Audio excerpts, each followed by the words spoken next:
You're listening to the audio version of the Geek Apocalypse podcast, brought by yours truly, Mr. Resident Geek, Stephen Hesse. We are available on iTunes, as well on www.geekapocalypse.com. Broadcast live and exclusively from Newcastle, England, in good old UK. We also have a YouTube account, which is www.youtube.com/geekapocalypse, where we will be uploading all the videos from our podcast, as well as from Twitch. Speaking of Twitch, we are also just starting a Twitch account, which you can find at www.twitch.tv/geekapocalypse, where you can follow us to find out all the streaming we will be doing on said site. Also, you can, if you want to know everything that we're absolutely up to, you can follow us on Twitter, which is @geek_apocalypse. Thank you so much for tuning in, and enjoy being a geek. Oh, I definitely do enjoy being a geek, but when do I not? It would be kind of weird having a podcast called Geek Apocalypse and then say, no, I'm actually not a geek at all, and I don't enjoy it whatsoever. That would be silly and absolutely ludicrous. But welcome along to the podcast. I am your resident host, Mr. Stephen Hesse, live and exclusive from Newcastle, England. Yes, the mecca of geekdom. That's not true at all, but I'm incredibly biased and incredibly ignorant at the same time. And I'm also a big, huge liar, because I don't mean that, I don't think that at all. But it's getting there, slowly but surely. I think we're roughly about 30 years behind, so we're currently in the sort of late 80s right now. So once we get past that, I will let you know.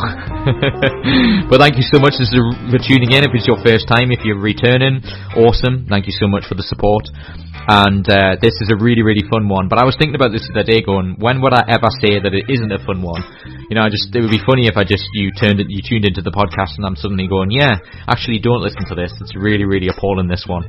I don't think I've ever felt that, so I don't want to start here, and I definitely am not. This is an incredibly enjoyable podcast with Laura Hutton, who works at Reflection Studios right here in Newcastle, which is a Ubisoft-run video game company.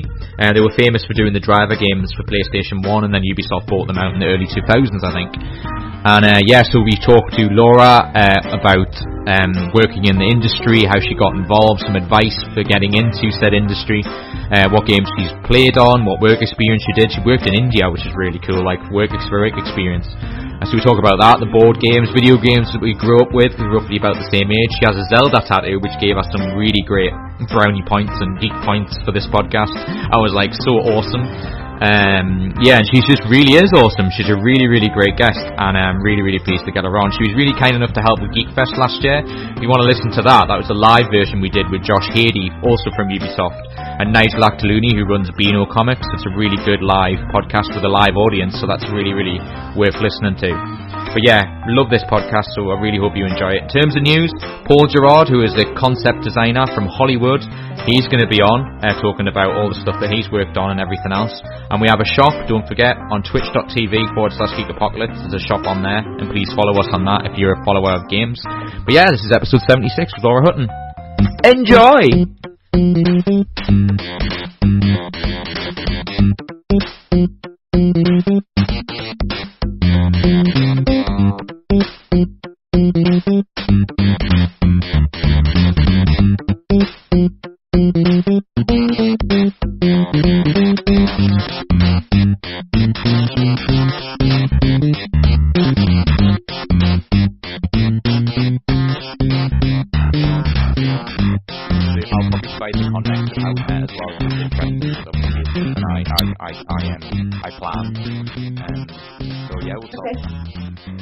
Hello everybody, thank you so much for being part of the Geek Apocalypse podcast, and I'm delighted to say this, I believe will be episode 74, 75, depending on when it comes out, but I'm delighted to say I'm joined on Skype by Laura Hutton.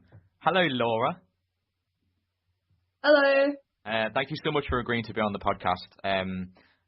I really want to, obviously before we get started, to just say the context in regards to how we met, because I did a convention, like a young person's convention called Geek Fest, and Ubisoft were very kind enough to send some people to help me, and Laura was one of these people, along with Josh. And I interviewed Josh, and Laura was really, really sweet and really nice, and they were showcasing some demos and whatnot, so that was really cool. So it's nice to sort of catch up and see what you've been up to. So I suppose, it's long-winded, a very open-ended first question, but what have you been sort of up to since then? Are you, what have you been sort of working on in that field and all that kind of thing? So I'm currently working as a environment artist on Tom Clancy's The Division, in collaboration with massive studios in Sweden. I've been doing that since June last year, so I've been on it for quite a while. Yeah. Doing all sorts of things, from interiors to like landmarks, like everything you can imagine, props, all kinds of things. Yeah, that's really cool. If you've seen any trailers, you see that it's a massive open world. So yeah. I'm aware of the I've spent many hours on Tom Clancy games. It's all good. So in terms of like, because a lot of people, some people might not know this, and I know because I speak to some people who do involved in companies such as the ones you work for. Like, what's your kind of job retail? Does it change? Does it change all the time? Do you work on a multitude of different things? Because it sounds very sort of non-specific what you do. Does it change day to day, or is it very like you're doing this part of the game? It does change day to day. That's part of the reason why I love it so much. I've worked on a whole bunch of games, but The Division's definitely one of the more diverse titles. At the moment, we're doing bug fixing, and we'll do optimization sometimes. We'll do interiors, exteriors, props. So you need to have quite a wide range of knowledge for what you're doing. But yeah, it's definitely different every day. It's great. That's that I can imagine. That's often the answer I get when I speak to video game developers. Is that they're really like, it's great that like, I mean, do you kind of approach? Because I think you kind of have to in your profession, is to approach sort of whenever something goes horribly wrong or errors as like a challenge rather than to get stressed out and think, I'm not doing this no more. So the kind of that. Exactly, it's definitely better to try and fix the problems rather than create them or get stressed out by them. Because you don't want to work with those kind of people that just create problems. You want the people who can fix things. Have you ever? I mean this like half seriously, but have you ever sort of witnessed? Because I have, even in in my field, in the media field, people just have a total tantrum and go, I'm done with this. Let's just not do this anymore. Have you ever seen that happen in a rage? I have seen that. Yep, I've seen someone smash their mouse onto their desk so violently that it broke. That was interesting. I think he was actually playing Team Fortress at the time. So. Oh, okay, yeah. I think it was a rage quit, a rage. Okay. I think it. Yeah. The reason I asked that is because I was a guest on someone's podcast, on a friend of mine's podcast the other week, and we were talking about the reluctant admissions of breaking keyboards, and I told my story of how I once broke my keyboard in a fit of rage. And have you ever got that far, or are you very sort of mild-mannered gamer whenever you game? I hate to admit it, but I have rage quit games before, especially Left 4 Dead. That's one that always gets me. I threw my controller across the room once. I was playing with an awful team. Awful. Just couldn't handle it. Always the team's fault, Laura. Always the team's fault. Definitely. Always. That's cool. It's always nice to kind of tell people though, because it does remind you that games matter. I always like quoting Day9, who's a very popular streamer and YouTuber, who always says, if you only care about the game when it hurts. Like, so it's so true. Yeah. I mean, so can you give people a rundown, because you said you're currently working on? I mean, how long roughly have you been in the video game industry? It's just over 3 years now. I actually started off with an internship in India with Ubisoft, working on Prince of Persia and Far Cry Classic, which was on XBLA and PSN. If you played it. Oh, damn right, I have. Yeah. What did you think of the segue? What do you think of the segue? What did you think of the Prince of Persia game? If you worked on the videos there, the film, sorry, not the game, the film. Oh, the film. I think I saw it a long time ago. It didn't really leave a lasting impression. I can't remember it that well. It might be good. But it was pretty much. I don't remember it. It was pretty much a carbon copy of the original game. Like it just was the same story. It was not good. That's why I wanted to bring it up. No, it wasn't a very good story, the original game, was it? So I don't think you're going to make a very good review with it. There you go. Yeah, exactly. But it's just, I mean, what's your sort of take on? I know, like, we'll go back to you. We'll go back to how you get started. But I'm just interested to ask, because this is a common thread in debating about video games adapt into films? Like, what's your sort of take on that?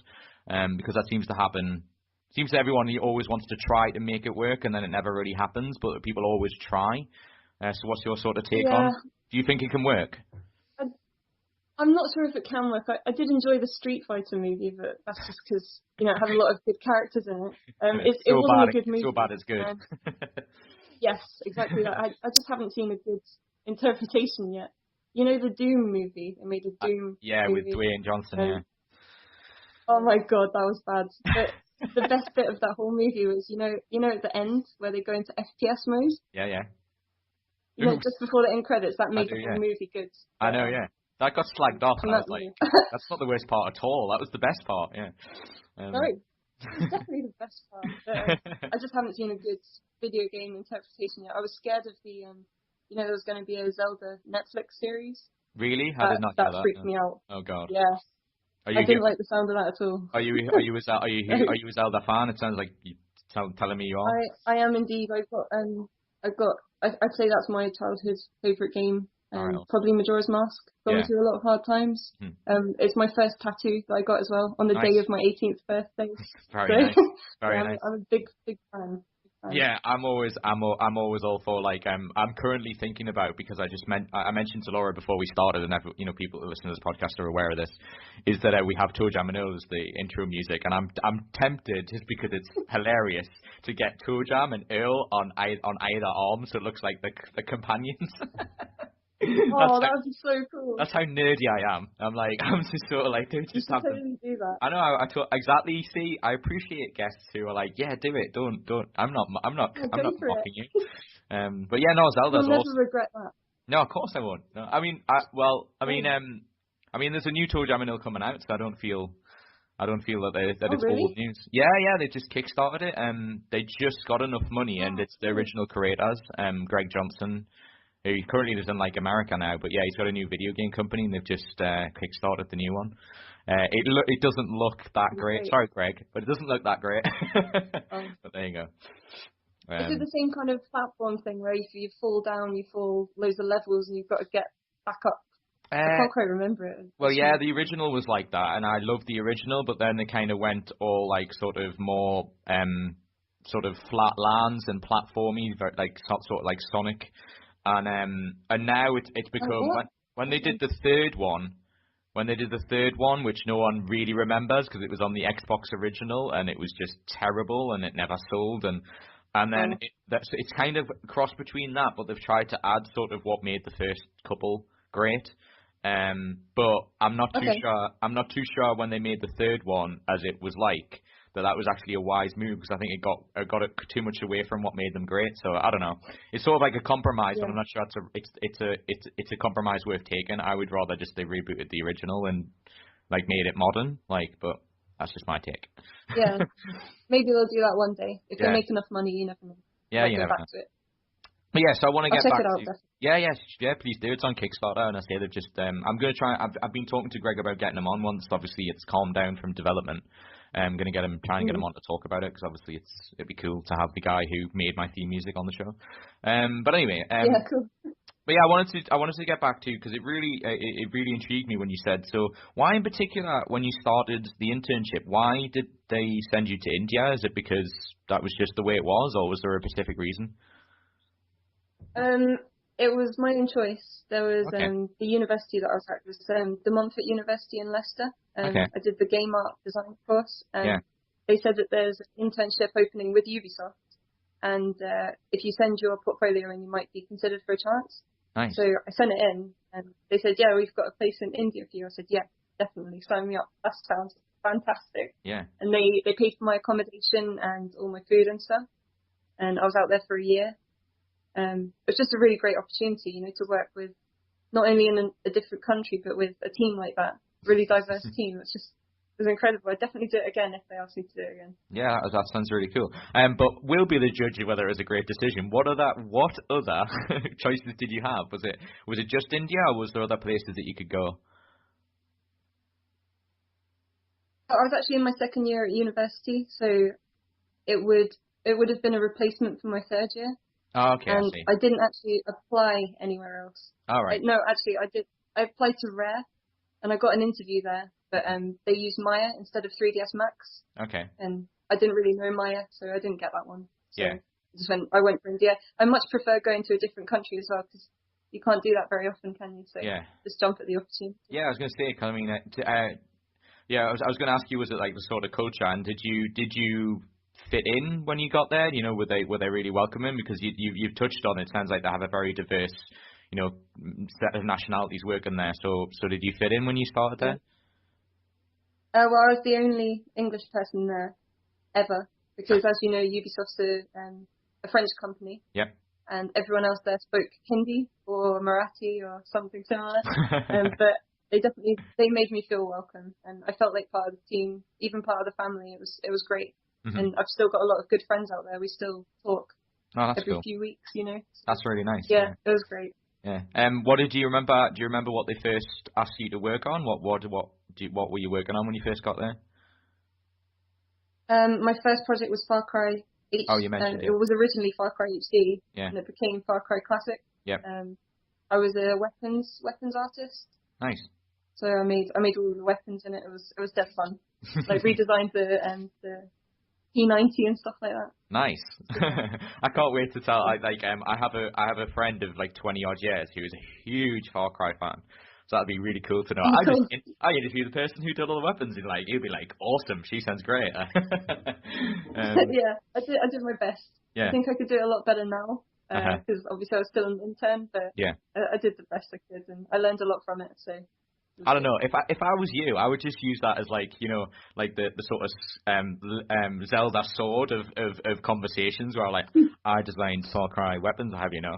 Like that's what I would do. I'll have you know. Yeah, like a snob, yeah. I have you know that I was. Yeah. But do you know who I am? Yeah, do you know? Like a sort of faulty, like you've just like become a guest at Faulty Towers and you have to be all upmarket, yeah. Exactly. Yeah, no thanks. No, it's all good. No, but it's cool. I was just sort of like joshing, as they say up here, in that it's really cool. Like, I mean, as a massive geek that I am, it's just I would love to have that as a starting conversation. I worked on Far Cry, but anyway. It's just me, babe. It's just me, babe. It's just professional. Yeah, definitely, yeah, definitely. So you said that you learned a lot while you were there. Like, what would you say was the biggest help for being in India and starting there? Like, what did you learn as a developer when you were first starting? How to deal with other specialisms. Mm-hmm. When you're at university, of course, you only really work with artists, mm-hmm. Whereas as soon as you get thrown into a team environment, you're working with animators, programmers, everyone you can think of, really. Yeah. Concept artists, managers, the whole. And, it's all about just working as part of a team, accepting compromise, doing things a lot of times over and over again in some cases, just making the game the best that it can be. Mm-hmm. And it's nice to have an end product in sight, whereas before it was just make this asset look nice. Yeah. Then it was make this asset work in the game and make the game good. Mm-hmm. I remember asking Josh this, which I know you were in the audience from when we did the podcast after Geek Fest, and I wanted to kind of ask you this, is like because we got asked a great question in the audience was about you know, apprenticeships and about how to get involved in the business but I'm kind of like going to ask you a slightly different question because I get asked this for media related stuff. Is that what would you say is the key discernible difference between going to university and learning your trade and learning how to do it to going in the real world and then doing it? What do you think? What do you think, I suppose, is missing when you do university stuff or whatever it may be, college, university? What do you think is the key thing you have to learn quickly when you start doing it for real? That's a difficult question. I think my current art lead at Reflections didn't go to university at all, and he taught himself 3D art, and now he's a lead, and he's better than most people there. Yeah. I don't think university is integral to becoming part of the games industry, but I think for me it was important because it taught me everything I needed to know. I'd say most importantly is trying to find a university that is a good course, an accredited course would be a good first step. But I'm quite lucky with my choice of university because I learned everything that I needed for my first job, like everything from vehicle design to weapon design and like low poly, high poly, everything that I needed. But I think it's really important to learn the skills that you need and like to base your final result on industry standards as well. Yeah. Because it's very easy to get to be best in your class, and then when you go into industry, you're just like everyone's just way better than you. Yeah. Great point. Yeah. Quick. Yeah, great point. Yeah, because I think that's such a great point because I've made that mistake. When you do something really, you think once you get to an end product, and I think this is probably, if I had a criticism about university, it's just that, and you kind of touched on it earlier, this idea of that it's all about the end product, whereas the end product is not like of a bigger project. It's just something you need to do to get accredited or whatever it may be. So you kind of got this kind of small influence of, well, this is the best it could be and I really worked on it, but as you quite rightly say, you've got to compare it to everything else that's out there, and it almost has a finality to it of that, oh well, that's as good as it can be, I don't need to work on it anymore, I don't need to get better. And I think no matter what profession you do, that's just a really backwards way of thinking. You're kind of shooting yourself in the foot if you think you're doing everything. I mean, that's the truth. I mean, is that kind of what makes a really great, developer? Or what? I use the word developer kind of loosely because I know there's various other positions when video games are made. But is that really the secret to making a great game? Is to have not just the group of people that are the best at what they do, but having the ability to compromise and to try and have the ultimate goal of making the best possible game. Is that useful as a goal? I think it's the most important thing because everyone's working together to make that game good. And in a massive team like we're in now, I think it's over like 300 people, like developers working just on the division. Yeah, it's really important for everyone to communicate their ideas and accept compromises. Yeah, and just make the best thing you can make with what you're given. Yeah, and that's the most important thing for, I'd say, all developers, not just artists. Mm-hmm. Definitely, I totally. I think that's essential. I mean, how does the process go in terms of like? Do you all have, in terms of the compromise? Do you all sort of have meetings and discuss? And like, because it's always an interesting debate. Like I always use Valve as an example of this, where they often have this marketing tool of that they'll go, every opinions matter and all that kind of thing, but eventually you're going to have someone who has final say on something. So what is it like working in the studios in Newcastle? Is it like, do you get the opportunity to voice your opinion? Like, how does the process work in terms of like your creativity and telling other people about it? I think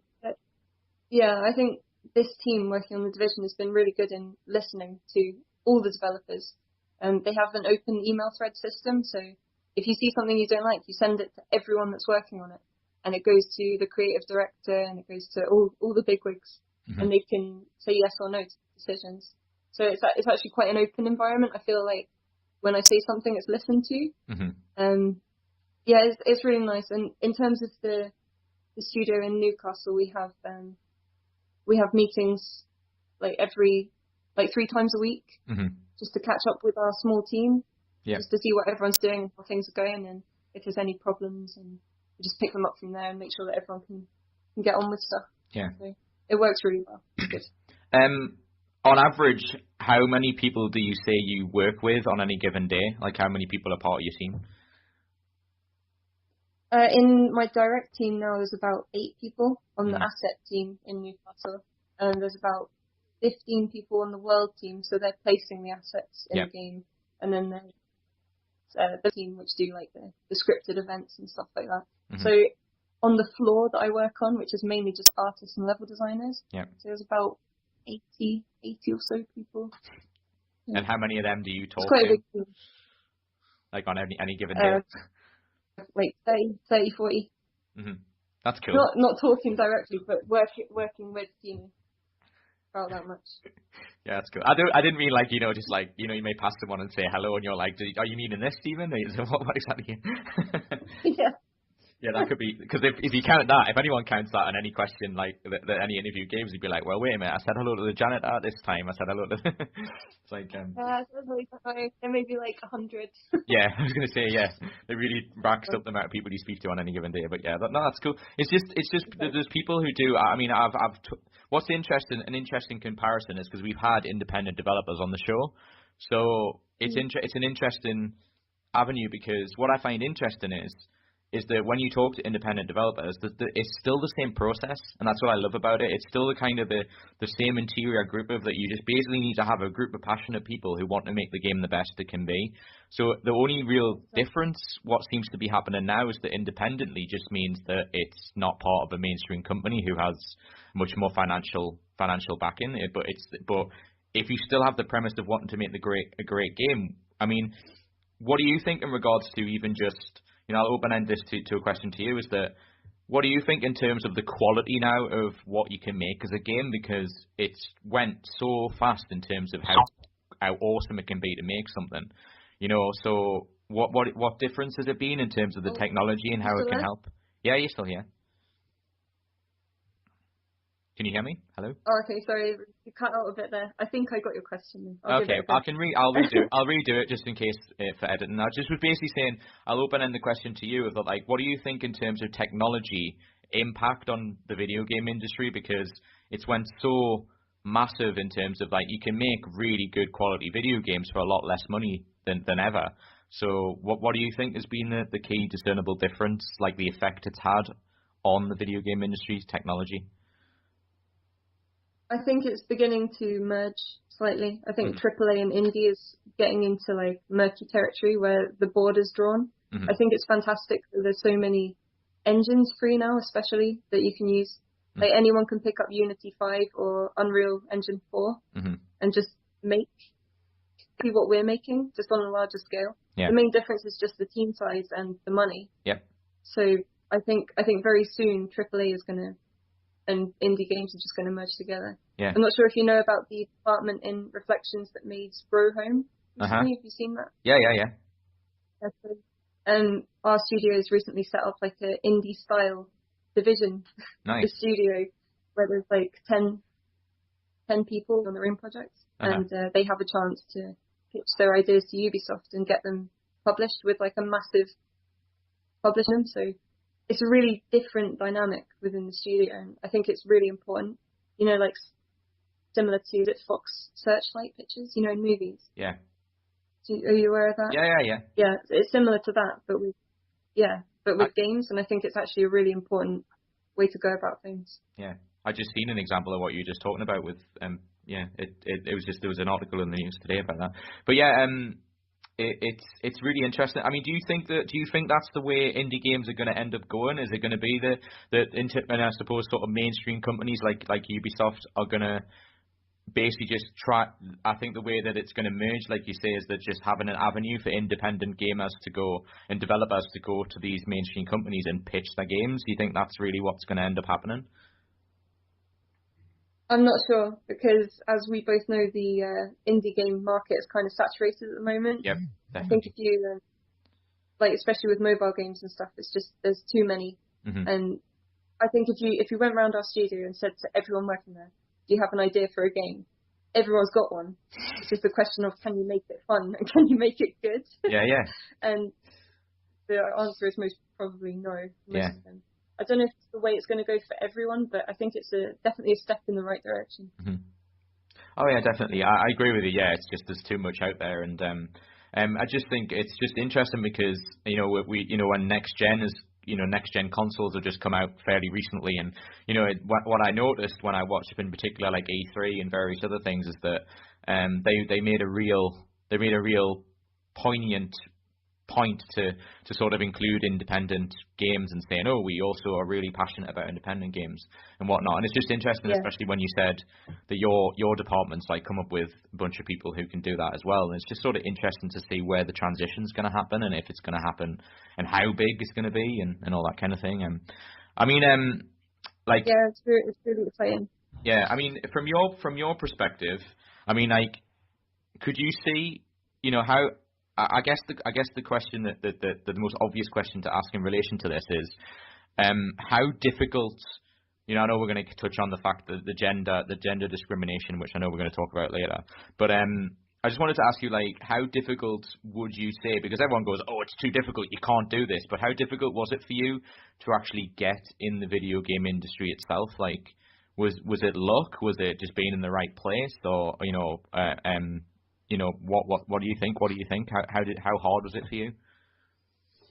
I'd say it was hard. It's hard work. You have to be good.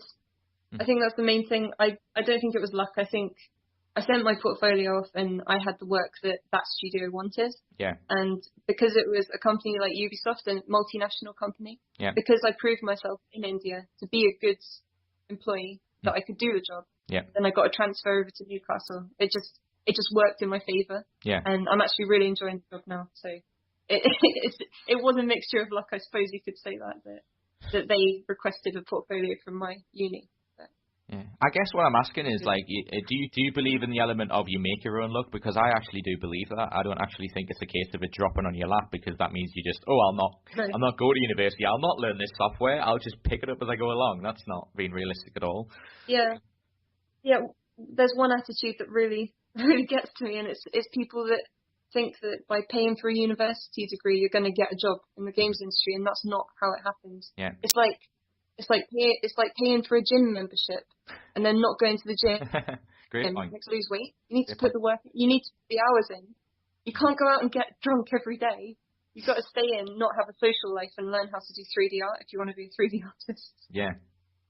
It's a bit like this is just because I got too busy, but one of the things I've always wanted to do is learn another language, which I'm sure would make it easier for your job with the multinationality aspect. But I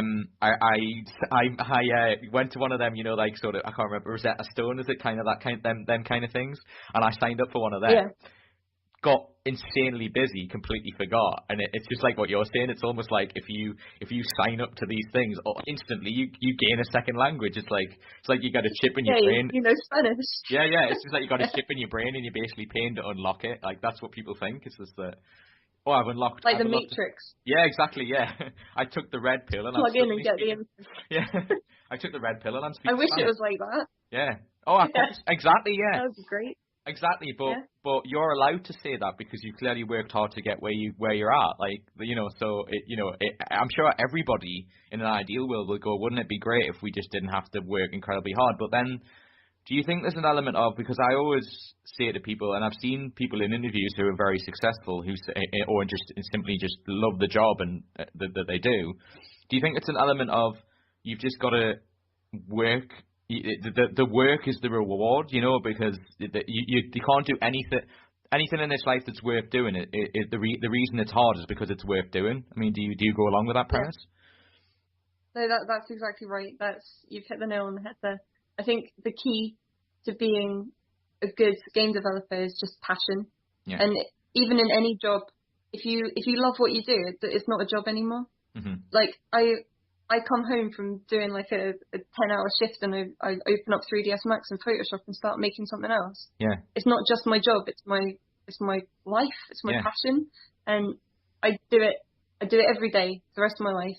And it's so exciting to see how technology is improving, and I can't wait. Every day I go into work there's something new that I learn. It's definitely the work. You should care about the work and you should make it everything to you, and then things will come naturally if you enjoy it. Absolutely. That's exactly, yeah. I couldn't have phrased that any better. It's just because it's a bit like, and I'm really pleased you mentioned that, because I got asked to do an interview for a documentary that's going to be made, and they asked me that very question, which was really interesting, about why do you enjoy doing what you're doing so much? And you hit the nail on the head. It's because even if you get, I know people say if you get paid or not, I would do it anyway. I would do it for free, which is, I'm not 200% sure I agree with that motto, because I think you should be rewarded for being good at something, and money's part of it. So I don't think that's a 100% correct motto. But what it basically means is that like you're saying, you go home after work and you're not being paid for it, but you're doing it because it's a passion and you love it and it's a hobby. And what people fail to understand from when I do stuff is that when I go back from doing a podcast and I edit it, the process of editing it is just as fun to me as actually recording it. And but people don't realize. I mean, yeah, that's great. And aspects of video games which I find interesting, and I'm sure you're going to laugh when I ask this question because every developer I've asked this, they laugh when I say this. But it's true that people think. I'm looking forward to it. People think, right? I have heard people say that, like, oh, does it really, like, sort of, I don't know what the right phrase is with, I know this is an over 18 podcast, so we can't say technically what we want, but I was thinking actually the phrase of grind your piss, but I hate that phrase. But does it grind your gears? Maybe let's use that. Does it grind your gears when people say, oh, it must be dead easy to make a video game, like, you just make all you make the graphics and that's it, and you make the game awesome. Like, does it really annoy you? Because what I was thinking of was, I always say to people, the content is 50% of the work, possibly less. All the rest of the stuff needed to make a great product is all the other stuff. It's letting people know about the game, it's developing in it, it's coding it, it's putting all the stuff together. It's all the really hard work stuff that we're talking about. So does it annoy you when people say, oh, you just make a game, it's that easy? Like, does that annoy you? Yeah, it does, but I haven't heard that one before, if I'm honest. I've heard people say, it's cool. Does that mean you just get to sit around and play games all day? I was like, no. Oh, that's it, yeah. I don't get any time to play games. Yeah, it's like you play games all day, and it's to me, oh, it's dead easy to make a game, isn't it? You just make the houses and stuff. I'd say, well, you do it then. You try it. It's not that easy. Yeah, he has the mouse. You do it. Yeah, he has the keyboard. No. And it's friends and stuff. No one's stopping. Yeah. That's a really good point. There's always people who go, oh, I really am annoyed that person's doing really well because I could do that. And I always say to them, well, do it. If you think you can do it, prove it. Like, it's always stopping anyone. Yeah. I mean, just to reiterate that, because I have, when I talk to video game developers, that is a very good point. That is another thing that people say. Like, how much part of your job is actually playing the game that you make? We normally get 1 hour every 2 weeks to do a play test. Yeah. So we get to start the game from the beginning and do everything for the first hour. And we get to sync up and see how the MMO aspect of everything's working. So we get a good amount of time to play it, and we have internal feedback as well. Mm-hmm. So if something's broken, then we've got a way to route it and make sure that it's working for next time. Yeah. I mean, have you ever had the process of where you've started on a game and maybe the first playtest you ever done, you maybe turn around internally to your team and go, what have we done? This doesn't work at all. Has that ever happened? Yeah. I don't think it might get in trouble. Yeah, no, you don't need to say it. You don't need to say it. You don't need to be. It's just games are an iterative process. You've got to just do stuff again and again until you get it right. And it sometimes takes a lot of tries before you get it right. No, but the only reason I bring that up is because I wasn't after a specific game where you go it was terrible or anything, so don't worry. But I just was saying the reason I brought this up is I was thinking of a particular thing we did recently where you film for half a day or whatever it may be, and then you go, I felt really good about that, and then you get back and you just sit in the editing suite and you go, this was shite. What were we doing? Yeah. What were we doing? It's in this one. Yeah. Exactly. Yeah. But it just happens. It just happens that and what I always say to people as well is that have you ever had the feeling of that you think, oh, the work I worked on a specific game didn't quite work, or you may have the instinct of, oh, I don't think this works really well, and then when you play it, you realise actually I was wrong. That really does work. Has that ever happened? Has a reverse ever happened? Yeah, I think there's been some decisions made that I was against, but when you see it in action, when you actually play that part of the level or whatever, you can see that people know what they're talking about. Sometimes I'll fight against level designers making what I think are crazy decisions, because it means a lot of work for me. Yeah. But a lot of the time, they know what they're doing. They know their job. Uh-huh. And most of the time they're right. So yeah, I've been wrong a lot. Yeah, no, I think. Do you think that's part of what makes a person good at their job, regardless of what it is that you have to have the ability to be okay with being wrong? Is it more about sort of just voicing your opinion? Definitely. Yeah, the worst kind of people are the ones that can't accept criticism from anyone. Yeah. Just work on their own and don't listen. They just don't get on and part of the team and just don't help make a good game. So, like, how often has it happened from your perspective when you come up with something and or maybe you like look at a particular aspect of the game and go, I'm not quite sure it works, and you explain like, I think it should be done this way. How many times has that happened when you voiced something and it's changed because of what you said? I can't quite talk about them now, but there's been some massive changes in the division that I think I've directly influenced, and I think it's going to make it a better game in a lot of ways. But I can't tell you what it is, I'm afraid. That's fine. Sorry. No problem. No, you can obviously say that. You'll see. You'll see when we'll do another one when it comes out, and then I can tell you. Cool. Awesome. That's cool. It's a date. But no, that's all good. Deal. I mean, what just to give people a rundown, because I always find it interesting. Can you just name? I know this is kind of boring for video game developers, because like, I've got to remember what I worked on. But how many games would you say you've worked on, and like, can you give any examples of what you were developing? I've worked on 6 titles so far. 2 of them were never published. Part of Ubisofts, like while I was in India, I worked on them, but they never saw the light of day. But I had a lot of fun. So the published titles I've worked on: Prince of Persia, Shadow and the Flame for iOS and Android, and I was an environment artist on that. Nice. Far Cry Classic, I was a weapons artist on that. The Crew, which recently came out. Yeah, that was fun.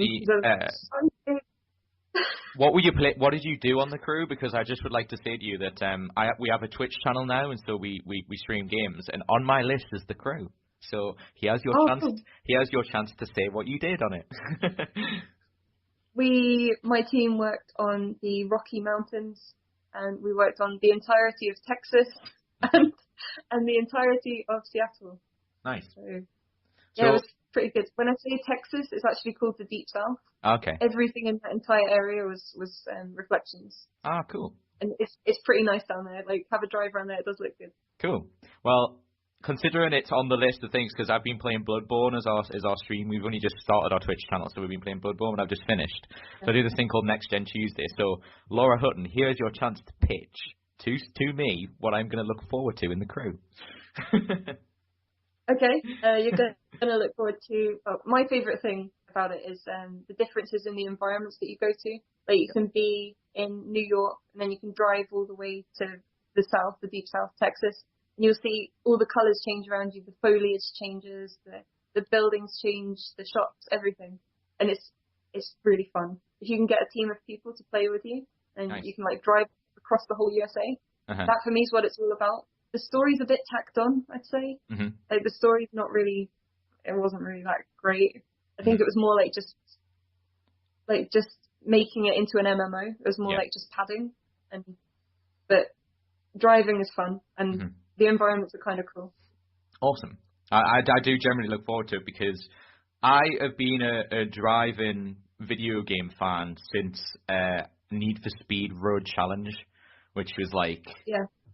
like 95 or something. I still actually have the original thing in CD, and it looks like really aged. You know, like that's another thing that I find really great. Like, you know how we were talking about the extensive graphic video games. It's like even the boxes have got like so bad. You look at like 25-year-old boxes, and you go, like, do you ever remember like? I am gonna stick to the politeness of never ask a girl her age, but like. Were you ever aware of, because I did growing up, because I have 2 older siblings, them big boxes, used to get them in big boxes, and the PC would be tiny, the actual game would be tiny inside.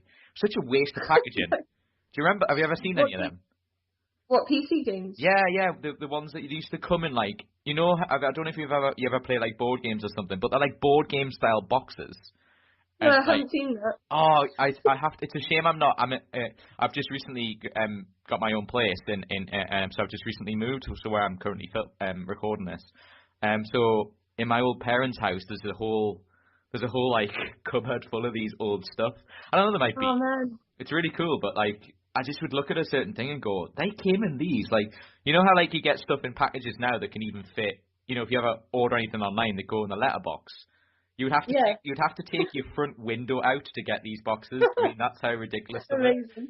I know. So yeah, I'm gonna Google that. Yeah, please do. Like Google I don't know. I'm trying to think of the game that would have it, but like it's sort of like pre-95, I'd say. So like early 1990s. Just like type in a PC box of a game, and you'll see what I'm on about. And they were massive. Like they were just really ridiculous. Floppy games. They were influenced by that, yeah. So you would get the floppy games and that, but then it was the first sort of like, I was trying to think what they were called. Maybe you know, but like the ROM, they were called like ROM computers. We used to do this at school. They're like a particular ROM device, and they used to have the first time that CDs became part of PCs. But yeah, I don't know about that. Yeah, no. The first games I played was probably Descent on a floppy disk. Oh wow! But I don't think I got that. I don't think I had the box for that. I think someone just gave me the disc. Well, that's the thing. That's the thing. You've probably been took away from the joy, Laura, of finding a box, because my parents never gave me the box. They would just give me the CD. So it was only after when I moved out and like looked at some stuff, and we took. Oh man, I'm so jealous. They're probably worth a fortune now. Yeah, probably, because. Were you ever aware of Subbuteo? I know we're completely going off topic, but this happens to the podcast all the time. But did you ever be aware of Subbuteo? No, I've never heard of that. It's the Latin for hobby, I think, or something like that. And it's little footballers, and you flick them around. It used to be like a sport in the 90s, like people used to play it like e-sport type thing. It's dead now. It's dead now, but it's been around for a long time. And the originals that like in the 80s, like when it first came out, are worth like a small fortune.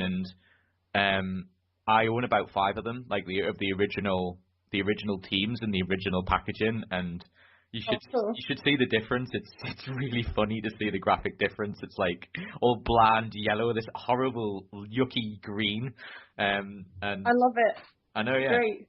I mean, were you ever like, I don't know, like, are you old enough to know about, like, did you ever play, because you mentioned floppy disk, so you must have had, what was the first computer you ever had? It was a Windows 9, I think it was a Packard Bell. Oh, wow. I don't remember exactly. It had Windows 95 on it. Okay, yeah, that makes sense. Yeah. You see, I think I was about 3. It sounds like about 6. Are you about 6? Sorry, what were you saying?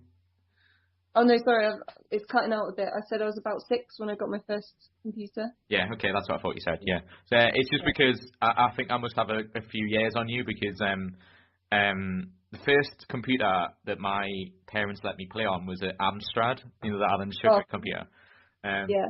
But honestly, when you ever like look back at people finding copies of that, I had this game which was like, you were a skeleton and you went round in rooms which were just drawn lines. It was the most like bizarre game, and it was literally like sort of like old school Dungeons and Dragons, where like if you opened a chest, that was regarded as like level 1.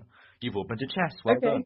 Like sweet. I love that stuff. Yeah, it shows how far we've come. Yeah, absolutely. I mean, yeah, it's beautiful. It's a work of art. Like even Amstrad stuff. Like think about what they had to work with, and what beautiful games they made, and you know, stuff that you still remember now. Yeah. And you look back on them fondly. I think, yeah, I love old games. Mm-hmm. It's great. I mean, what would you say? I know you touched on Zelda earlier, and you have a tattoo which shows how much you like Zelda. What would you say was the first game that made you go, wow, video games are awesome, and that you had, I suppose, like an emotional response? Do you remember when that first was? Oh, it was probably ages ago. I'd say it was probably it has to be Lion King on the Mega Drive. Oh wow, that's an old school, yeah. That was, yeah. Oh, you're a Mega Drive person. You're welcome on the show. You're welcome on the show if you're a Mega Drive. Definitely. Yeah. Yeah, that was my first console. My mum sold it without telling me. I think she was trying to tell me to get off it. That's what happened to me. Really? Yes. My sister took it.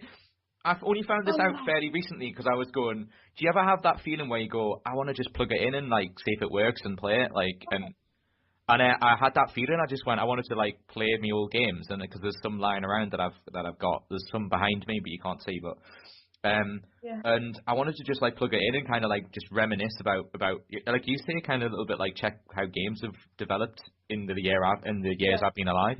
And then my mum went, oh yeah, your sister kind of took it, and then she sold it. And I just went, it was my Mega Drive. What the? No one does that. No one does that. That's pure evil. Yeah. So what would you say, like, so why Lion King? What about Lion King? I think it must have just been because I was so into it at the time, like, because of the movie and everything. Yeah. I think it was probably that, and then after that it has to be the first Tomb Raider game. Oh, yeah. That was definitely. Do you I used to collect, like, Lara Croft, everything. I used to have Lara Croft memory card for my PS1. Oh, man. I had everything. Nice. So cool. I still got all that stuff. That's an absolute classic, so that I don't blame you for saying that. I mean, have you ever like reminisced and went back and looked at it now, because you see all the sort of 2D, but like the tiger's like a blocked box now. It's great. It's a Minecraft tiger. Exactly. It's beautiful. Yeah. No, they still scare me. Yeah. Oh no, it's still yeah. When you jump down in the cave and it's there, and you're like, oh no. Yeah. Is that Tomb Raider 2? Yeah, probably. It's something like that. I think I definitely remember that. And then there's a shed with spiders in it, and yeah, definitely. I mean, what did you think? Go back and say it again. What did you think What did you think about when they redid it? Amazing. What the latest one? Yeah, the latest one. Yeah. Oh man, finally they've got Lara Croft right. Yeah. It took a long time, but they've done it like spot on. I mean, Have you completed it yet? No, it's one of them games that I bought and I like played the first like hour of it and really liked it, and then I've just never dedicated any time. I'm considering doing like because we're basically like we do like a schedule where we do play a different game every day on different platforms. But like Bloodborne, when it came out, I did a whole week playthrough, because that's obviously a little bit more fun to watch. So I'm considering I might do that with Tomb Raider, because I'm a massive Tomb Raider fan. I played even the games that started to suck. Like I played all of them. So I was like, me too. I hated it. Angel of Darkness. What was that all about? It was like the worst.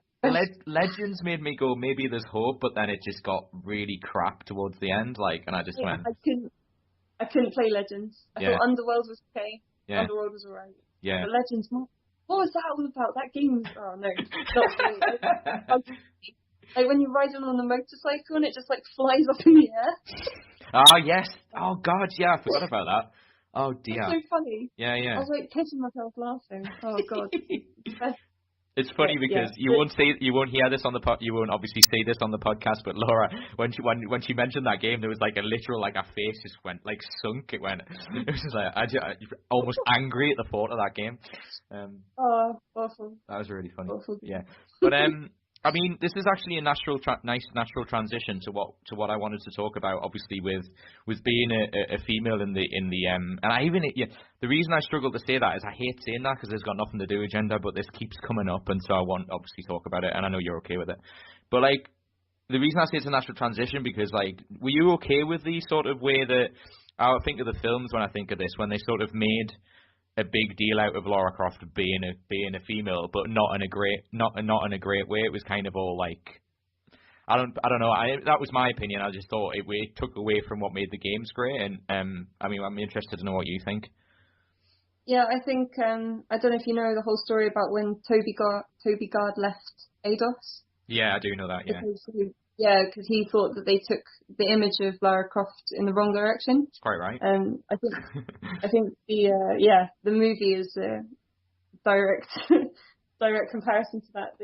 I didn't agree with Angelina Jolie at all. Yeah. She's just like, have you seen a movie called Doomsday? I can't remember the lead character from that, but she would be perfect as Lara Croft. I don't know. I've never watched that film, so. Good movie. You should watch it. Yeah. I recommend it. Ooh, but they just sexualized her too much. Yeah, that's the point. It wasn't about the action; it was about the fact that she was a woman. Yeah. It's just, Yeah, don't need I mean, to draw attention to it, do you? and you're speaking to a guy here, and I'm just kind of like, yeah, that's all well and good, but I'm just like, yeah, but I want the film to be good. Like, you know, it's a little ridiculous when, you know, there's just a random cutscene and it's just someone in a shower, and you're just like, okay, what? Yeah, it's I get that. it's really stupid. It's actually just, it's not even nice for men as well. It's quite sexist to men to assume that you're going to like that stuff. Yeah, good point. You don't think? Yeah, no, I totally agree. It's like I'm older than that. Yeah.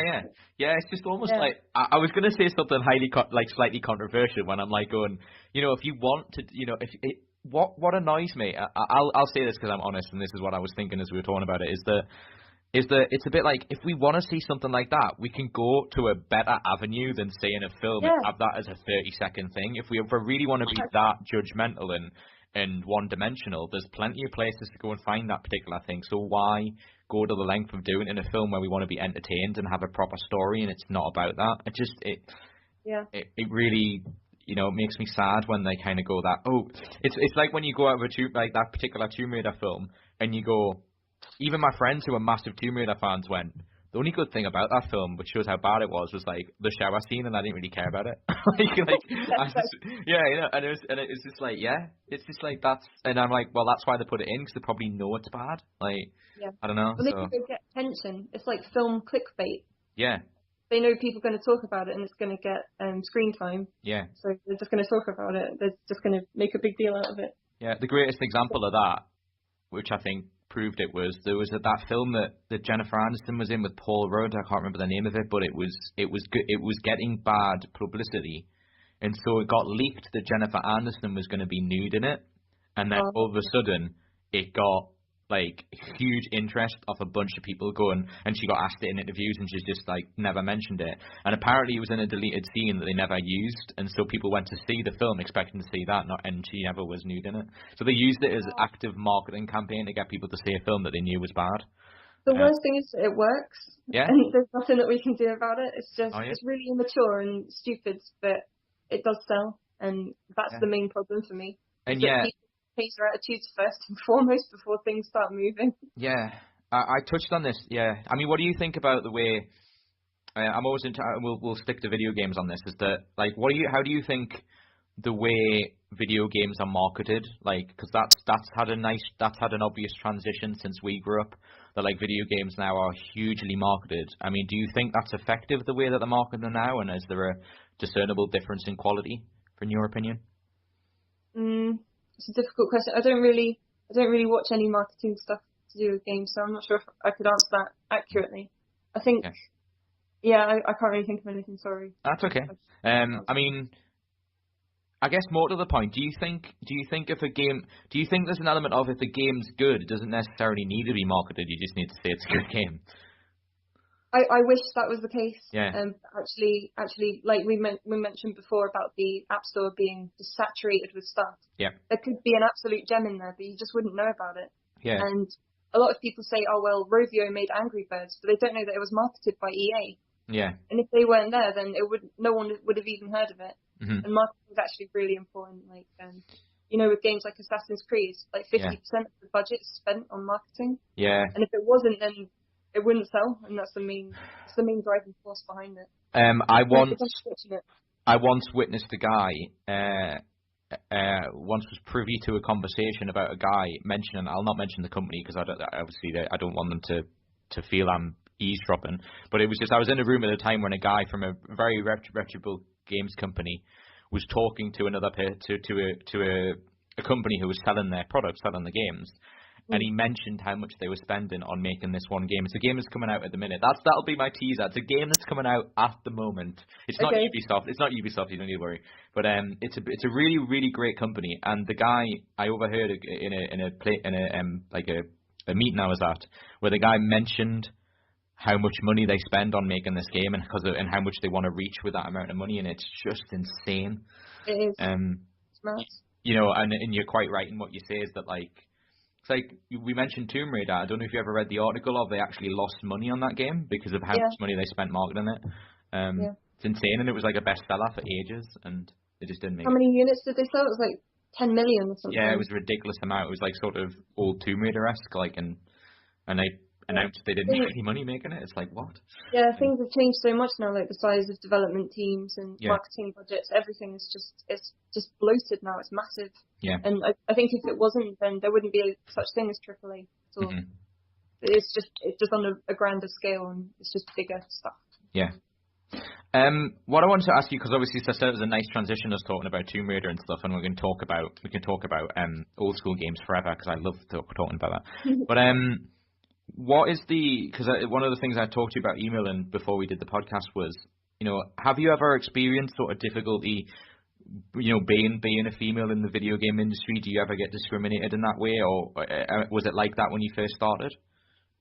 I think the games industry itself is wonderful. I've never really had any problems at all. I think everyone that works in games is a tolerant, wonderful person. Yeah. It's the people outside in the actual gaming community that are bad.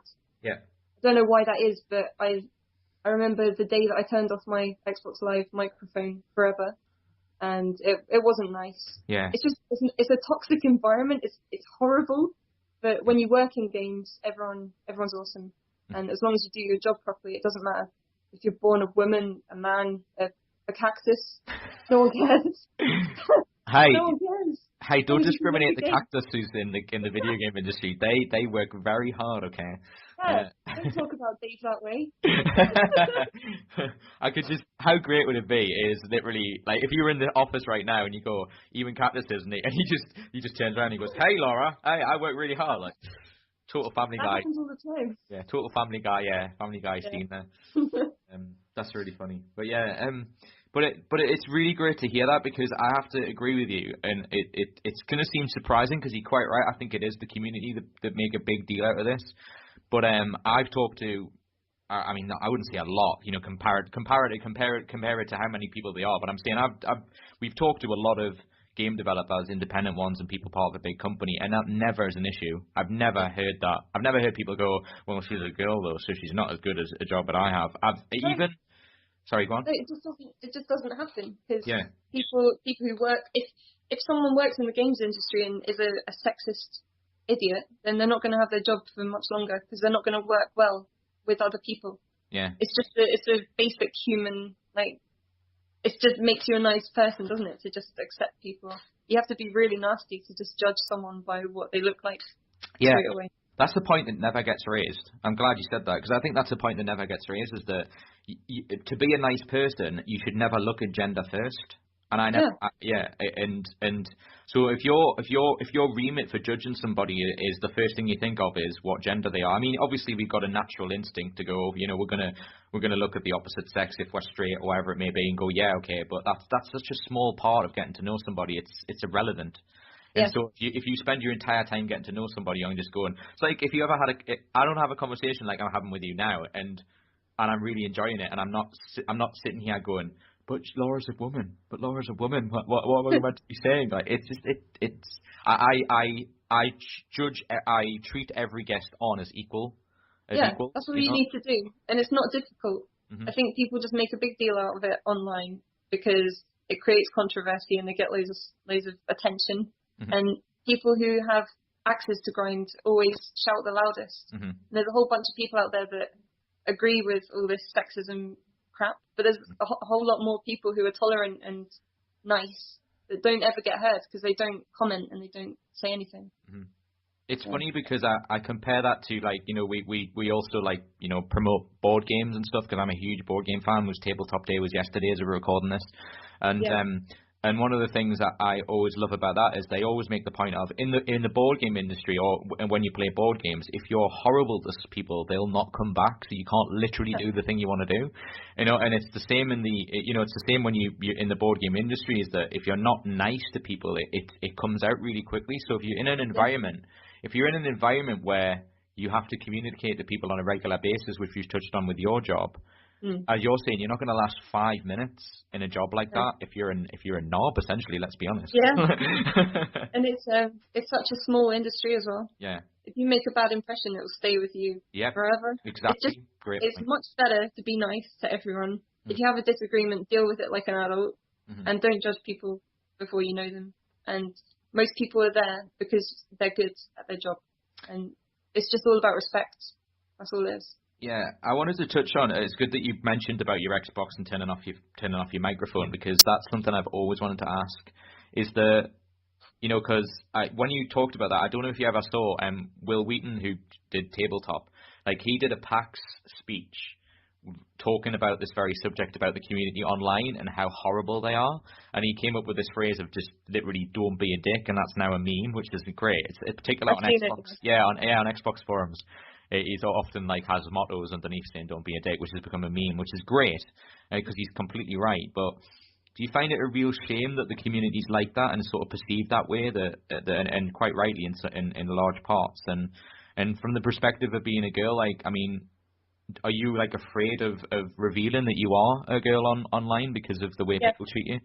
Yeah, and it's horrible, and it shouldn't ever be like that. But it's an easy target for people, and when people get angry that you beat them, they like to just figure out some horrible thing to say, and it's normally just, it's sexist, and it's just lazy. They can't think of a better retort, so they just come up with something sexist. It's just easier to just be anonymous. Yeah. It just it creates a lot of problems when you play games like Left 4 Dead, because it's such a team-based game that I can't play it anymore. Yeah. The day I turned it off was the day I stopped playing it. Yeah. And I used to be really, really damn good at that game. Yeah. I couldn't handle it anymore. It was upsetting. Yeah, it's funny as you say that it's really easy, because it's a bit like when people I say like what I've really articulate point. You see this on YouTube all the time, like on comments, and it's like you make a really articulate point, or someone does, and they go, well, you're ginger.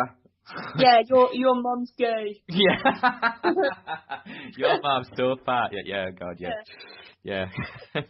I was saying, like, we made this joke on the podcast. We did a tabletop podcast yesterday that I'm releasing today, and we made the very similar joke to that of like, why is it always fat jokes? I prefer the thin jokes for myself. Like, your mom's so thin that she has to run around the shower to get wet, like all that kind of. That's amazing. I like your mum was so fat she fell asleep and blocked Route 12. See, they are funny. I'm sorry, but they are funny. Yeah, they are.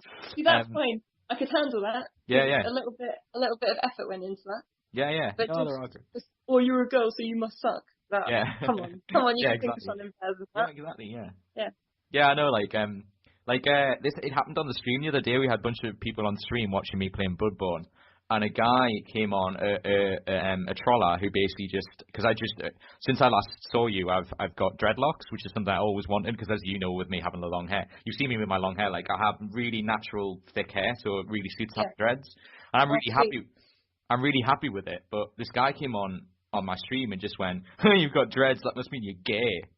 And I'm like, what transition? He got obviously banned instantly from my moderator, but I was like, just what? Like, your dreads, which means you're gay? Like, I don't even get what route did you take to get there? Like, but it's just like, and this idea that gay is an offense. Like, it's an offensive word. That makes no sense to me either. It doesn't. It doesn't. It's just laziness, isn't it? Yeah, it's just looking at someone and going, "I'm going to state the obvious." Yeah. You have it. It's almost like an offensive thing is to go, "Laura, you have a nose." What's up with that? How could you? How could you say that? I'm so offended. I'm going to turn off this microphone. Although it would be great if you were so like unable to take a joke that you just went, "But I've got issues with my nose. How did you know?" Like, that's funny, but yeah. But obviously you touched on the fact that it's just lazy and whatnot, and I said I was going to mention this to you, that like fairly recently, there's a girl who plays Hearthstone online for South Korea who's getting it offends me when I'm part of this community, because I want to be part of the community that includes people, not excludes people. But it is absolutely ridiculous that people, basically, for those that don't know, there was an article posted recently somewhere in America, I think. It was during a tournament that basically this girl from South Korea was absolutely destroying people in Hearthstone, and it got revealed that she was a girl from South Korea, like I say. And people who got beat by her, people who watched the stream, people who were involved in it, all went, "Well, she must have a guy playing for her, because a girl can't be that good." And it's just obviously it's had the backlash it deserves. But I mean, what do you think from your perspective, Laura, when you hear stuff like that like it goes back to gender and people feel the need to just attack her for being good at a game? for our gender. Disgusting. It actually makes me feel really sad. It's like you said, it's this community is a big part of my life, and when stuff like this makes it into mainstream news, and my family reads it, they think, oh, Laura's in with that gang of people. It's just horrible. Yeah. And it's not like that at all. Mm-hmm.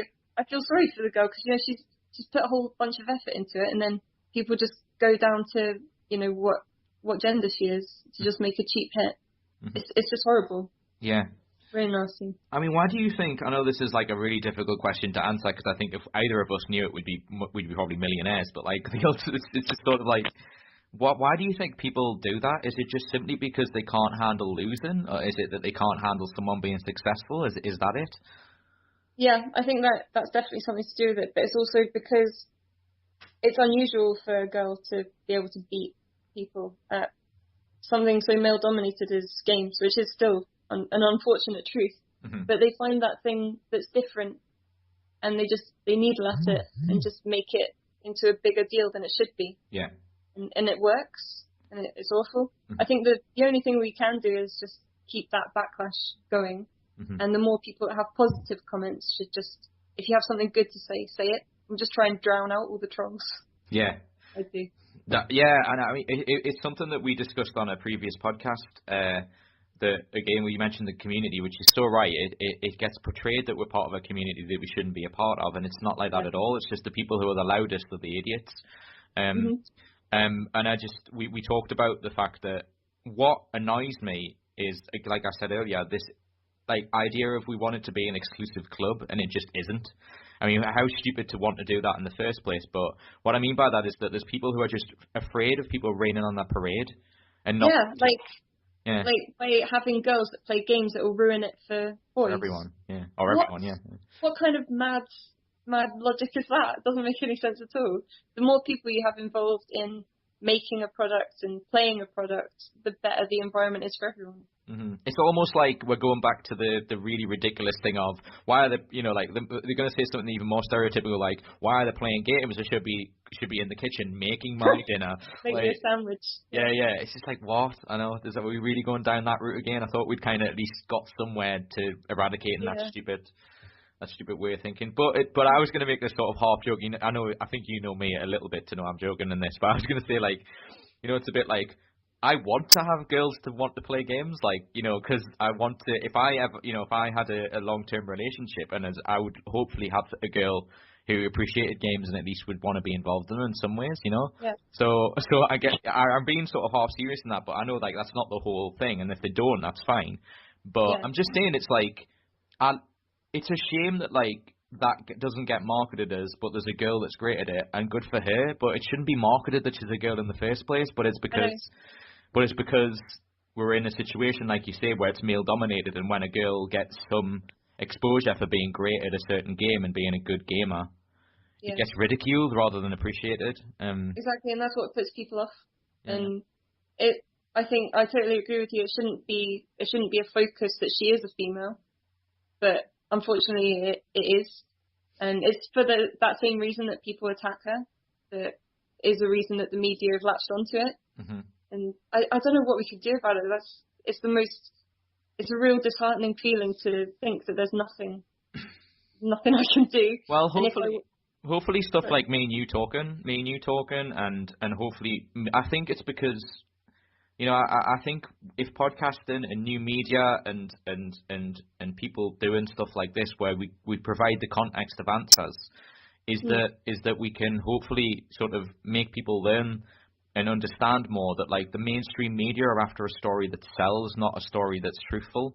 So they'll latch onto something that's going to create controversy, so then it sells the most stuff, and it's the immoral way of doing something, but it's the news of the world approach. We'll look at an angle that will sell something, because if you just had an angle of, I think the best way to describe this Hearthstone situation is to go, she was like anonymous before it was revealed she was a girl, and everyone praised how great of a player she was. As soon as it got leaked she was a girl. Like, so in some ways it wasn't a story because gender wasn't an issue, because they didn't know she was a girl, and then when someone found out, they made a story out of it. So it wasn't a story in itself, which is a good thing, because it's just someone being part of a community, being awesome at something. So when it got revealed as that she was a girl and good at something, it shouldn't have mattered, but it became one because they wanted an angle to make it controversial. And yeah, so it's awesome. yeah, and so I think hopefully if we have people like ourselves who go, doesn't matter if you're a girl, you know, I want to play you on a game and I want to be good. And I have to say, if you want to be really, really factual, I play a lot of board games with a lot of different people. Girls are great at them. Yeah, I know. I play Battlestar Galactica board game quite often. Awesome. X-Wing. Yeah, I'm quite good at X-Wing. Awesome. Fly around in circles. Oh, you would beat me at Battlestar Galactica. Because I'm a guy. No, you never know. Yeah. No, but, sorry, yeah. Yeah. No, I totally agree. No, but I know what I mean. No, I'm crap at Battlestar Galactica. I never seem to know what to do properly, but yeah, it's a good game. It's a long game. There was some guys playing it last night at the tabletop day. It's a really good game. Oh, cool. But yeah, I mean, do you like that aspect? I mean, we talked about board games on the show quite regularly. Do you like the fact that it includes people? Board games are really good at doing that. Yeah, I think the main difference between board games and like online games is because you're actually sitting next to someone. Yeah. And people are very ready to say horrible things behind the shield of anonymity that the internet provides. Yeah. When you're sat next to a young lady, you're not going to like say the disgusting things they say online. Yeah. You're just not going to do it. And I don't know, I think people who play board games are just generally nicer than those people anyway. Yeah, I mean, the podcast we're releasing today, we talk about that. I have a bunch of friends who I got onto the show yesterday, and we just did like a special about just talking to people about what games mean and how like-minded people and awesome we are. And like, but I always use the term like-minded loosely because it doesn't actually. You don't have to. It doesn't actually. Doesn't matter. You don't need to have people that agree with you, but you just need people. But that's what's so great about board games. You can play with a kid and his dad, like a kid who's 8 years old, and play a great game like Dixit or something, and then the same person in the same game, you could be playing someone who's 60 years old, and it age doesn't matter, gender doesn't matter, you know, how you got brought up doesn't matter, the fact that you hate your mother doesn't matter, like you know, I just hope the video games will go down that same route one day. I think it's just a matter of time. I like to think things are getting better, and then something like that Hearthstone thing happens, and it just drags it back into the dirt again. But it's this thing about disbelief that a woman could actually be good at a game. That's what needs to change. I think most people don't think that way, or they're just saying it to get attention. Mm-hmm. I think in time things are going to change. Do you think from your perspective, we talked on the fact that you turned the mic off for Xbox, do you think it's an element of the anonymity of the internet that you can say stuff without a face, like you don't have to have an identity to voice your opinion? Do you think that's the problem? Because obviously, like you say, in board games, you see the person. Yeah, exactly. Yeah, it is exactly that. People can just say what they want because they don't know you and they can't see you. Mm-hmm. So they can just get away with anything. It'd be very different if it was face to face, right? I'm sure. Yeah, I think, and as you touched on, I think you made a really good point of what do we do? You know, because I think the problem is that there's no consequence really. I mean, companies try, and I don't really have any criticism of major companies because they try and get rid of people. But how do you process that? It's only when people like say they have an issue that it becomes an issue. You know, if someone's misbehaving, then you report them. But how can companies monitor that without the community telling people? It's an impossible situation. It's a whole can of worms as well, because people report others that are better than them as well. They're like, oh, you're hacking it. You're a hacker because you're good. Yeah. So you don't know who's been reported for like horrible threats against a woman and who's been reported because they beat someone in Call of Duty. And they just go, they called me names, banned. Yeah, whatever. It's a minefield. It's very difficult to work out. I personally think the best thing we can do is the best thing I can personally do is just keep doing my job and keep being good at it. Mm-hmm. And hopefully, if more women become interested in gaming at a higher level, at a developer level, then hopefully that will filter down to just young girls playing games. If they see more women on TV that are playing games, making games, I do think that will have a big impact. Cool. Right, well, I thought what we do to end the show, because I know you're pressed for a bit of time. Are you okay to stay for like 5 more minutes and we'll do a little bit thing at the end? Because I thought what would be fun, because I always like doing this to put in game, developers like yourself on the spot, we always have this little sort of question thing where we do a little 10 quick fire things. I thought we'd do that for a bit of fun. Okay. Yeah. But we've touched on a few things already. But so this is our top 10 sort of questions for Laura. So starting with, what's your most favourite game? Majora's Mask. Oh, nice one. Is there a game out there that you would want to develop that you haven't? Ori and the Blind Forest. Oh, see, this is why this is so good. You get such great answers. Is there a particular company that you admire that you would like to work for one day? So many. Let me think. I would one day maybe Ninja Theory. Oh, Ninja Theory, nice. Maybe one day. I'm not considering anything Ubisoft, don't worry. I think we touched it. Yeah, it's okay. Yeah. Ubisoft listens to this and go, if they might one person just go, go, I'm thinking of leaving. Yeah. What? And then you have a meeting Monday morning. Laura, we heard it. Yeah. No, it's all good. This is all hypothetical, Ubisoft. It's good. But yeah, first game you remember crying at? Oh man, that's a tough one. That's really hard. Do you mean crying out of frustration?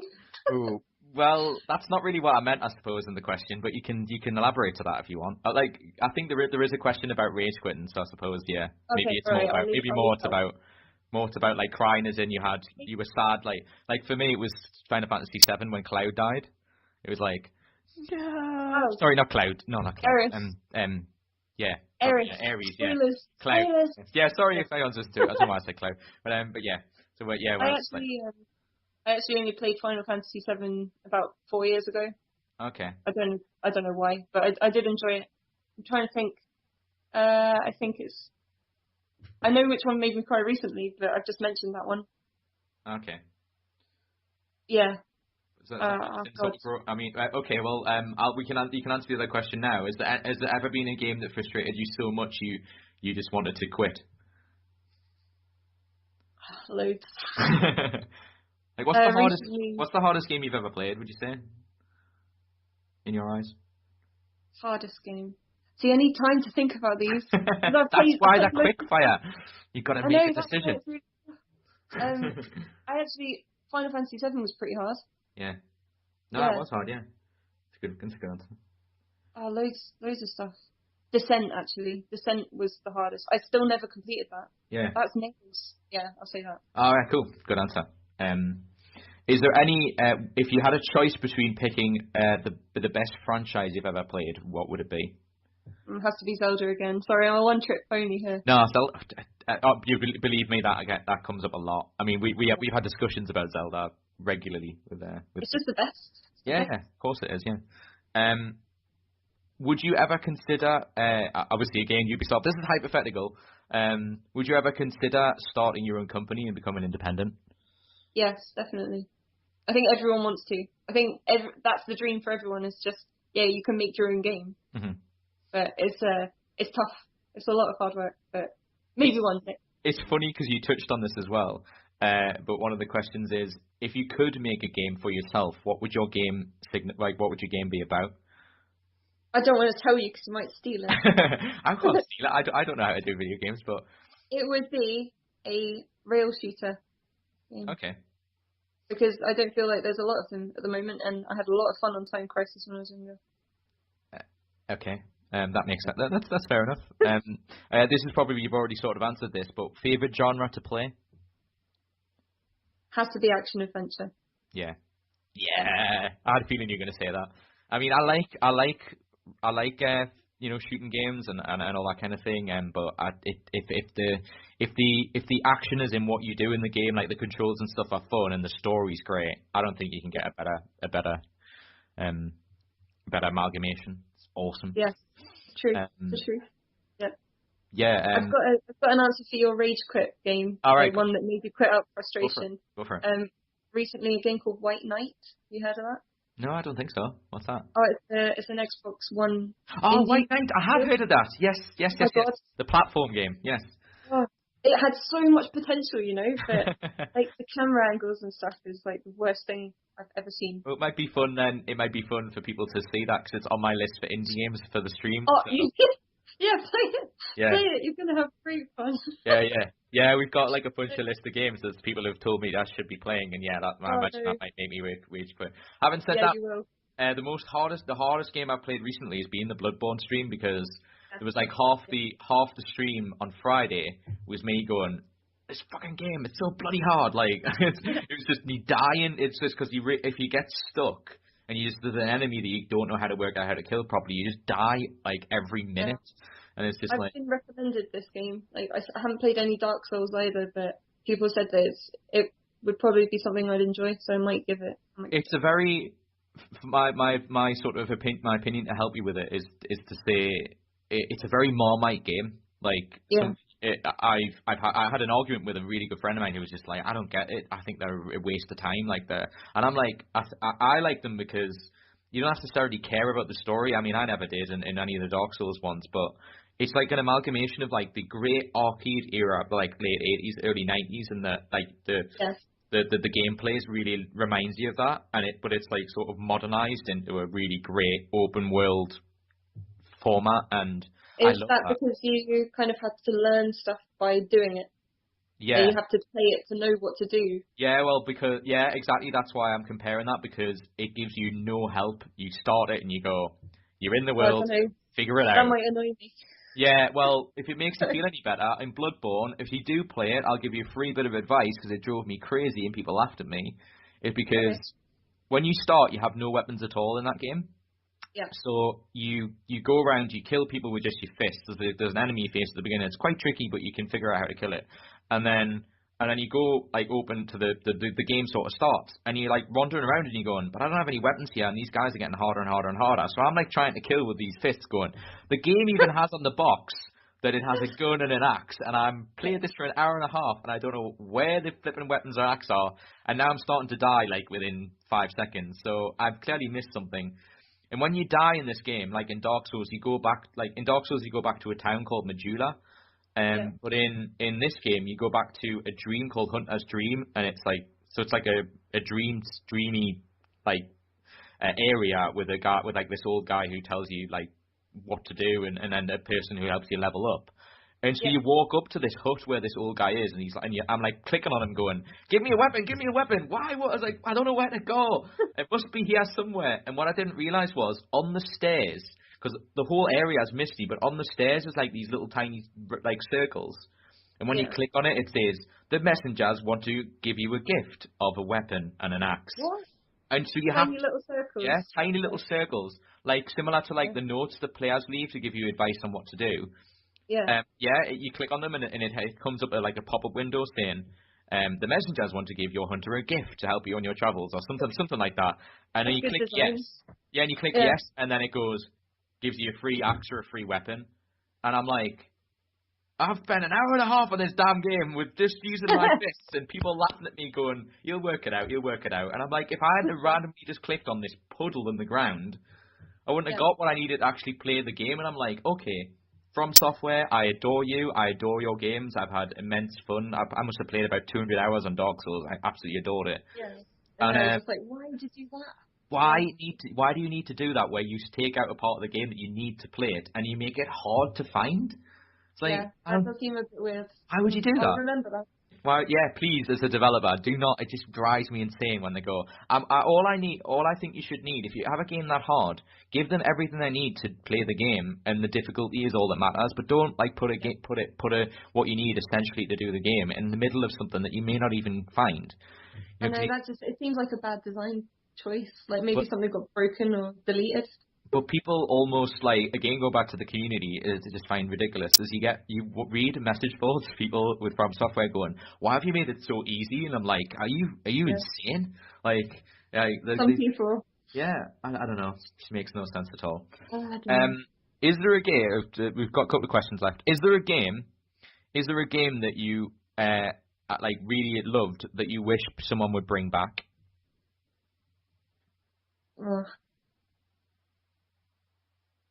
these quickfire questions. Yeah, I know. That's why they're great, to make you think on the podcast, to make you go, I've never thought of that. But and so almost like your instincts telling you what you should say. So. I think something crazy like Golden Axe. Has that ever got a reboot? No, I don't think so. That's a great answer. If it has, then I've missed it. Yeah, were you ever? Yeah, I want to ride lizards and stuff and like do mad stuff.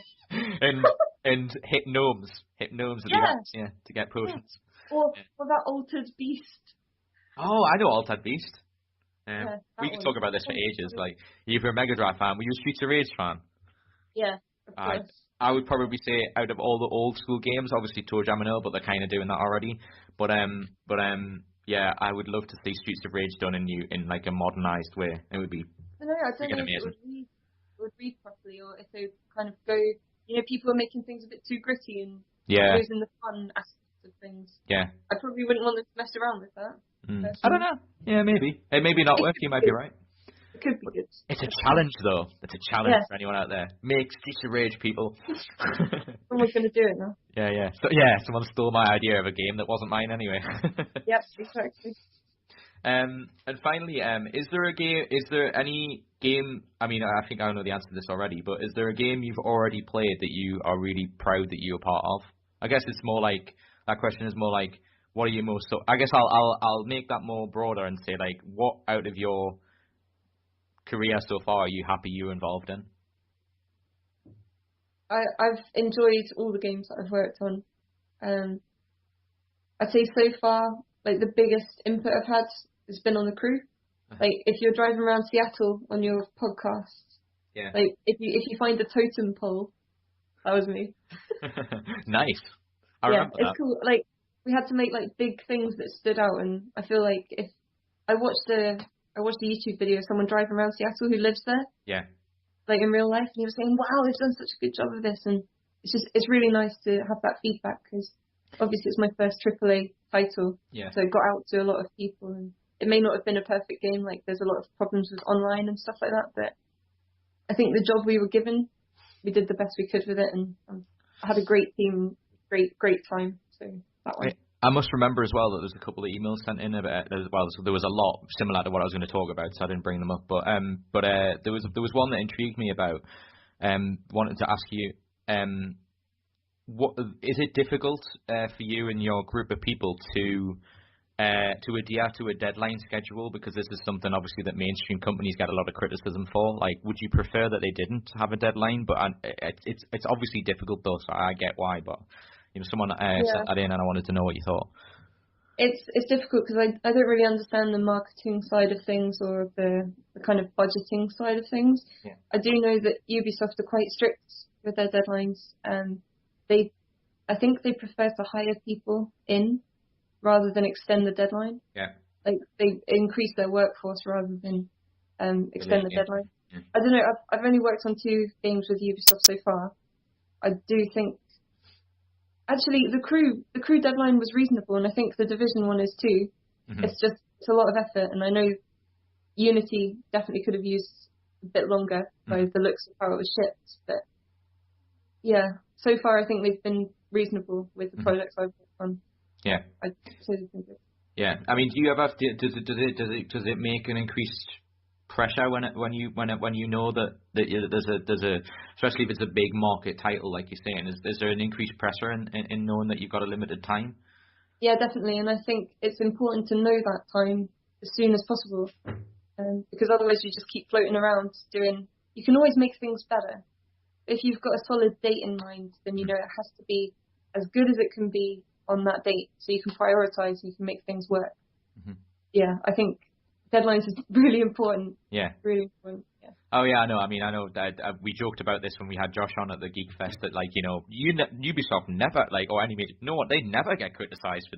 It's like all they ever get criticised. It's awful. I feel like the company's hated at the moment. Yeah.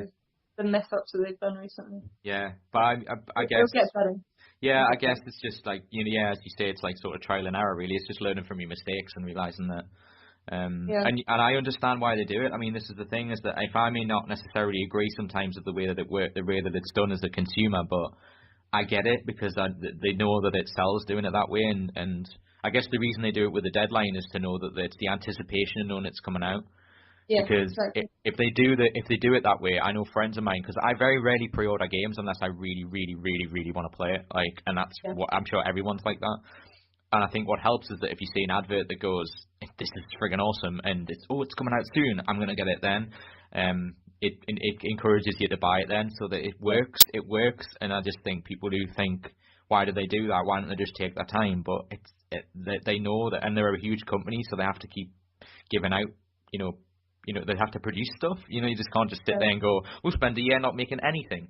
Yeah, exactly. No, it's just a loss for everyone. Yeah. Nothing ever gets done. Yeah. Cool. I know, like, obviously you're very you can't go into too much detail about what you're working on now, because I imagine it's all like top secret, like government stuff. But are you enjoying what you're currently doing right now? Is everything going well? Yeah, it's going really well. Like I've learned more on this project than I have probably on any so far, because it's I don't know if you know much about our pipeline for games, but it recently changed from the old system to a new one called PBR, physically based rendering. So I had to learn like loads of new stuff, and my mind's been blown. It's great what you can do now. I'm just excited to see where it goes from here, because if you remember when Xbox 360 first came out and normal maps had just been invented, and all the games that came out first were like, they looked disgusting because everyone went crazy on the normal map. I think it's going to be similar for PBR. I think the first few games that come out probably look okay, and then if you give it 5 years, they're going to look amazing. Yeah. No, that's all good. I mean, what is it? Is it a difficult transition for you learning something new? You seem like you've picked it up fairly quickly. It took me a few weeks to get my head around it, because it's very different. But yeah, it's been a great learning experience. I was in a good team with a lot of people that are very good at their job, so I picked it up very quick. Awesome. Well, and as I think it's a nice transition to sort of end, to wrap up the show, is to say, like, as we touched on earlier, if it's hard work, but it's fun hard work. Yeah. That's the challenge. That's the challenge. You can't just go, "No, I'll not learn a new thing. I'll not stay ahead of the curve. I'll just stick to what works." And then suddenly find it won't work anymore eventually. Yeah, exactly. And everything's free now, so anyone who thinks it's easy to make a game, just download Unity 5 and give it a bash. Yeah. Because it's not easy, but it's a lot of fun. Yeah, I mean, there are exceptions to the rule. Like, I mean, I know you're saying about obviously loads of people working on it and it has its advantages, but there's some games out there that were made independently with a couple of people or a couple or whatever. Like, have you ever heard of a game called Banished? That's a fantastic game. No. There's a game called Banished. It was made by one guy. What's it on? And it's like you build like a farm, like a town. It's like a sort of kind of like an Age of Empires-y type thing, or Settlers or something. It's like that, with that kind of premise. And I think it was on Steam Greenlit or something. And it's often in like the indie games, and it's got a lot of praise for how well that this one person, I think he's Swedish, I think, when I remember reading about it. And there's also there's a franchise I really like called Mountain Blade, which is a PC thing. I don't know sounds awful. Sounds awful, yeah. For English, love the word mount, because it just sounds really wrong. Yeah. But it's basically that you're like a barbarian, and one of the things that's really great, and I always say to people who use horses in games, like the way that they had the mountain of horses when you ride along horses, like the mechanic they had for that was really well done. But the game was a little underdeveloped and the plot line was non-existent, but it was, that's what you want. Yeah, but the action was like the element of action, like with the sword fighting and stuff, was really good. But I'll check it out. I've got a list now from this podcast. Yeah. Well, you said stuff to me that I don't know either. Like, what was the name of that film you said with the woman with Tomb Raider? Doomsday. I'll check that out. That sounds like something I'd like. It's a cool movie. Yeah. You'll see what I mean straight away. How good she'd be as Lara Croft. She's just perfect. Awesome. Well, thank you so much for agreeing to talk to me. This was really fun. I was really looking forward to doing this, so thank you. Yeah, me too. Thanks very much, Stephen. No problem. And as we say, it's a date for the next one. You'll have to tell me when the next thing that you're working on ends. You'll have to come and go. I can talk about it now. So let's do that. That would be exciting. Cool. Yeah. That'd be really fun. And enjoy the crew. I will do. Yeah. I will. I'll send you. I'll send you an email when we're streaming it. It'll probably be, if not next week, maybe the week after. I'll definitely tune in for that. So yeah, I'll give you a go. I'll give you a bell. But yeah, thank you so much. You mentioned about you know, you're doing Battlestar Galactica and that. Do you ever? Where do you play? Do you just play with friends and stuff? Just at work. All right. You know, it's a long board game, so we tend to start it at 5, and the studio closes at 10. And there was one game that finished at 5 minutes to 10, and the guy was like getting really angry. He's like, "I want to go home." Turn the lights off around you, and you're like, it's a really thingy turn. You know who's won. You know who's won. It was like that. Yeah. That's really funny. But I was going to say that, like, you know, we mentioned Tabletop Day. I don't know if you know that we are part of, and there's quite a big club now called Newcastle Gamers that we play board games second Saturday and fourth Saturday of every month at a church hall in Newcastle. So if you ever feel like playing games, come down. It'd be fun.